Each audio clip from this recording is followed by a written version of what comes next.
রাজধানীর বনানীর এফআর টাওয়ারের আগুন নেভাতে ফায়ার সার্ভিসের কাজে সহায়তা করে সামাজিক যোগাযোগ মাধ্যমে ভাইরাল হওয়া সেই নাইম ইসলামকে এবার দুবাই ভ্রমণে নেওয়ার আগ্রহ প্রকাশ করেছেন এক আমিরাত প্রবাসী।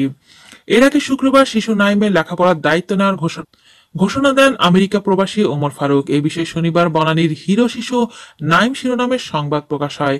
এই সংবাদ দেখে শনিবার জাহাঙ্গীর হোসেন নামে আরেক প্রবাসী শিশু নাইমকে দুবাই ভ্রমণে নেওয়ার আগ্রহ ব্যক্ত করেন। চট্টগ্রামের বাসিন্দা জাহাঙ্গীর বলেন, রাজধানীর বনানীর এফআর টাওয়ারের অগ্নিকাণ্ডে নাইমের মানবিক কাজ আমাকে মুগ্ধ করেছে।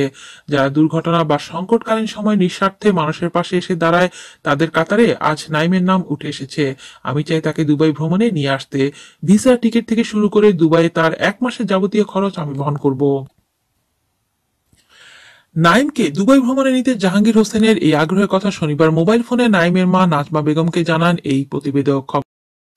খবরটি শুনে নাজমা বেগম আবেগ আপ্লুত হয়ে পড়েন। তিনি বলেন, আপনারা নাইমের জন্য অনেক করছেন। আল্লাহ হয়তো নাইমের কপালে ভালো কিছু রেখেছেন। তার দুবাই যাওয়ার ব্যাপারে আমি সম্মতি দিচ্ছি।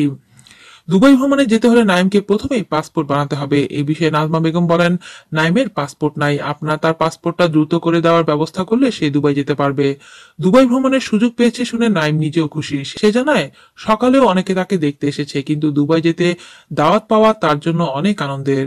প্রসঙ্গত, রাজধানী বনানী এফআর টাওয়ারে অগ্নিকাণ্ডের সময় ফায়ার সার্ভিসের পানির পাইপের ছিদ্র চেপে ধরে রাখা একটি শিশুর ছবি ভাইরাল হয় সামাজিক যোগাযোগ মাধ্যমে।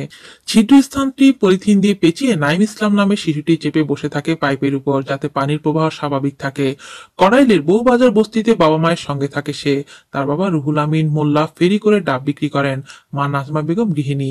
2 ভাই বোনের মধ্যে নাইম বড়। সে স্থানীয় আনন্দ স্কুলে 5ম শ্রেণীতে পড়ে। আজ এই পর্যন্তই। আল্লাহ হাফেজ। আমাদের কোনো আপডেট মিস করতে না চাইলে এখনই সাবস্ক্রাইব করুন আর পাশের বেল আইকনটি প্রেস করুন।